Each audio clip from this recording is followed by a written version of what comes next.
President থাকাকালে ইরানের বিরুদ্ধে নানা হুমকি ধমকি দিয়েছেন ডোনাল্ড ট্রাম্প। এবার ইরানকে বিশ্ব মানচিত্র থেকে মুছে ফেলার হুঙ্কার দিলেন রিপাবলিকান পার্টির প্রেসিডেন্ট প্রার্থী।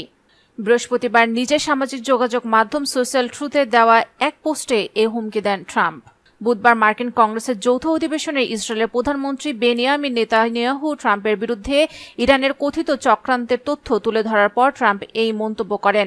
মার্কিন গণমাধ্যমগুলো গত সপ্তাহে জানিয়েছে, মার্কিন সিক্রেট সার্ভিস কয়েক সপ্তাহ আগে ট্রাম্পকে হত্যার জন্য ইরানের চক্রান্তের কথা জানতে পারে।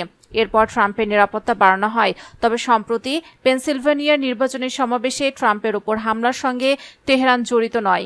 মার্কিন সংবাদ মাধ্যম জানিয়েছে, ট্রাম্পকে নিয়ে তেহরানের পরিকল্পনা জানার পর তার নিরাপত্তা বাড়ানো হয়। অন্যান্য মাধ্যমগুলো একই ধরনের কথা জানিয়েছে। ট্রাম্পের বৃহস্পতিবারের এই পোস্ট মনে করিয়ে দেয় 2019 সালের আরেক বিতর্কিত মন্তব্যের কথা। প্রেসিডেন্ট থাকা অবস্থায় সে সময় ইরানকে হুমকি দিয়ে বলেছিলেন, ইরান আমেরিকার কোনো কিছুর ওপর আক্রমণ করলে দেশটিকে নিশ্চিহ্ন করে দেওয়া হবে।